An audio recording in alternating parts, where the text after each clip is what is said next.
Bonjour à vous tous, je suis heureux de participer à ce programme de valorisation et de mise en contact avec les préoccupations des citoyens européens de ma circonscription. Parmi les questions posées, je suis particulièrement sensible à celles qui relèvent du projet européen tel qu'il a été pensé par les pairs de l'Union européenne, mais aussi celui qui découle des évolutions géopolitiques mondiales qui nécessitent plus que jamais de s'unir pour exister face aux grandes puissances comme la Chine et face aux défis que constituent le changement climatique ou encore les flux migratoires. Comment définir le projet européen aujourd'hui?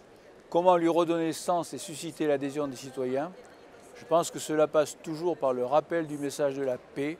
La construction européenne au sortir de la guerre, la Seconde Guerre mondiale, a été synonyme d'une paix durable entre les pays qui se faisaient régulièrement la guerre. Il ne faut pas perdre de vue ce premier objectif, car il est au fondement de tous les autres, mais aussi parce qu'aujourd'hui, cette stabilité, cette sécurité sont menacées. L'arrivée de Donald Trump au pouvoir aux États-Unis et sa volonté de se désengager de la défense européenne remettent en cause des équilibres que l'on croyait acquis. Cela nécessite que l'Europe se dote de moyens d'assurer elle-même sa protection militaire. Le contexte des attentats terroristes plaide également pour une autonomisation de l'Union européenne sur la question de la préservation de son territoire.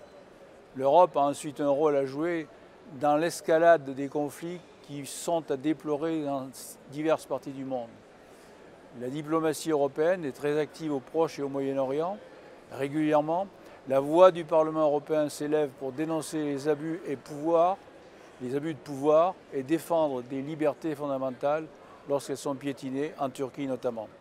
Il faut davantage faire connaître cela aux citoyens européens qui doivent être conscients des réalités, des dangers de l'isolement. Les discours anti-européens, à vocation strictement électoraliste, sont un leurre. Certes, le fonctionnement de l'Union européenne peut et doit être amélioré pour plus de justice sociale et plus de justice fiscale en particulier. Mais il faut garder à l'esprit la nécessité de rester unis dans un monde en profonde mutation. Seuls, nous ne faisons rien.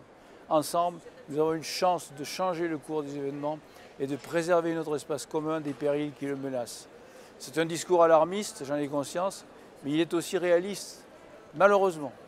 Pour conclure sur un message pour le coup très optimiste, et parce que cela concerne aussi l'avenir de l'Union européenne, je suis un fervent partisan des politiques en faveur de la jeunesse. C'est aussi une question qui revient régulièrement. Quel investissement et quelle politique pour les plus jeunes de nos concitoyens?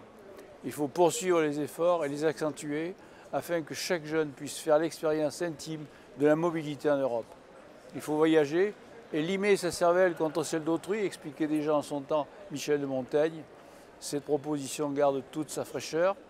Il faut donner les moyens budgétaires au programme de mobilité pour la jeunesse. C'est ce à quoi je m'emploie au sein de la commission des budgets, où je soutiens le triplement des ressources dédiées à ces dispositifs. Je vous remercie et vous demande de rester mobilisés pour défendre cette Europe de la paix au service de sa jeunesse.